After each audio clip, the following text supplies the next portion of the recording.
You're listening to Soap Dirt, the latest in television entertainment news. Hey, Days of Our Lives fans, it looks like nobody is happy at how EJ DiMera is running Salem's University Hospital, least of all Kayla Brady. And since EJ seems likely to keep up with the petty games he's planning, there may be a full-scale revolt on his hands led by Kayla, and sweetness is not going to be so sweet when it comes down to it.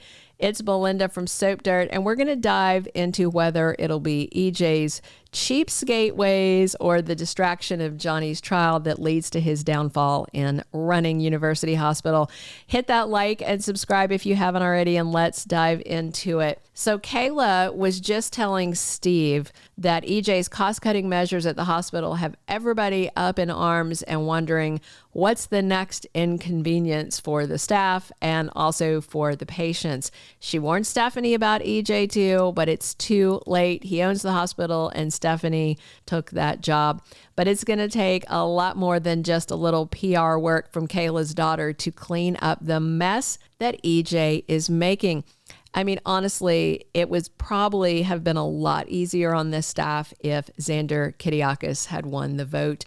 But remember, Jada arrested Xander at the hospital right at the time of the vote. So things went badly and EJ wound up with the winning bid to purchase the near bankrupt medical facility. And the big question, of course, is why EJ is driving Kayla crazy with insane budget cuts. If he can't afford to keep the AC on, then he can't afford the hospital.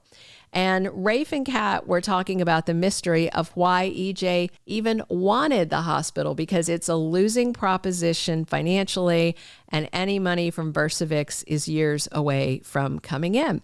So not only are Rafe and Cat trying to figure out where EJ got the money to buy the hospital, because he didn't just have it lying around, but also why it was so important. Xander was interested in the hospital because Sarah works there. You know, that's her career. It's her livelihood. The hospital is important to Maggie. So Xander and the combined Titan DiMera companies had the money to buy it and the money to kind of keep it going until it could turn a profit, like until that Versavix thing happened. But EJ doesn't seem to have that much room in his wallet. So he claimed he bought the hospital because they saved his life after he was shot, but Kayla's not buying it. We also have something big coming in the local Salem medical community that could be part of a backlash to EJ's antics at the hospital, because him slashing at the budget is all part of this. So is him alienating the doctors. And that could be why the town of Salem forms the Doctor Tom Horton free clinic. That's coming soon. And it was in the summer promo. So within the next couple of months, you know, Kayla's pleased to announce its opening. She's hosting the inaugural party for it. Big question is, does Salem suddenly need a free clinic because EJ has driven down the availability of care at the hospital, the quality of care? Are there not enough doctors? You know, the hospital's board of directors had two options in this. Three.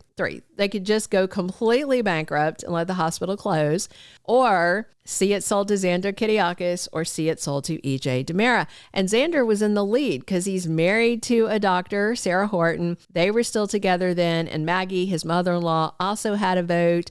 Xander had what he needed to win up until things took a terrible, terrible turn. Of course, the Hunky Titans arrest forced the board's hand, and EJ essentially won by default. Since then, ISA Director Shane Donovan has been completely fixated on finding out what the DiMeras are up to, and he dragged Cat Greene back as an ISA analyst to follow EJ's money trail because he says she's the top of her game. Cat and Rafe are trying to figure out who helped Elvis Jr. buy the failing hospital, because it looks like he didn't have the capital to do it alone, but they don't know where the deeper pockets are. They're digging for clues. Kayla is absolutely losing patience in the meantime. EJ tossed her out of her office the other day to have a meeting with her daughter Stephanie while he was cranking up the AC and making everybody else sweaty. Kayla even threatened EJ with resigning because of all the negative changes he's been making. And after Kayla made that threat, EJ did back down a little because he knows that if Kayla quit, more staff would probably walk out right behind her. So not only has EJ angered Kayla on days, but EJ's henchwoman Rita has been marching around making very ill-advised changes too. They got cheap on coffee for the doctors, and Rita yanked the fresh fruits and vegetables out of the cafeteria. EJ has cut the hospital's pharmacy hours so drastically that Chad was rushing to pick up a prescription before they closed. And that was very important. Kat has been working for Marlena, but she didn't have a shift on the most recent episode because Doc's been off of her game since John died and hasn't been working a lot. But Kat was up at the hospital and ran into Chad, and he knew she was off work. So then Kat was lying and saying she was doing some things for Marlena. But really, Kat was creeping around the hospital digging into what EJ is up to. So then Kat and Chad wound up in the elevator. It broke down, left them stuck inside.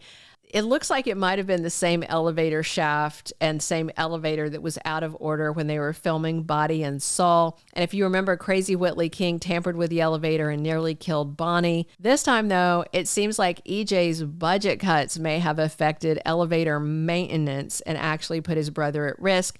Kayla is going to be furious about that because that means doctors could get stuck, orderlies could get stuck on the elevators with patients, and it sure looks like EJ is about to be facing a firestorm from disgruntled employees, patients. That's the kind of stuff that can get the hospital sued.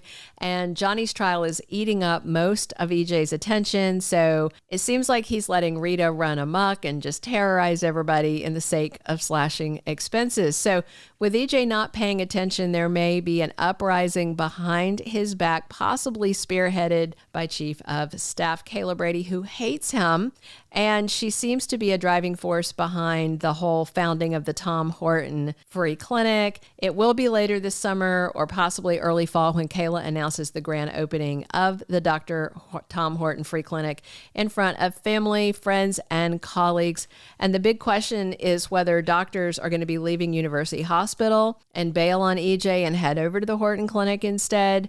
Also, just a quick side note, Mike's son is Jeremy Horton. Now, we know Mike Horton is coming back for the dedication of the clinic, and I wonder if his son Jeremy is going to be coming. He's that crazy ex of Stephanie's that Steve was just talking about, and Stephanie was worried about an ex of hers recognizing a passage of her book and thought he sent that package, and it seems like Jeremy is going to be the awful ex. That's the vibe I'm getting.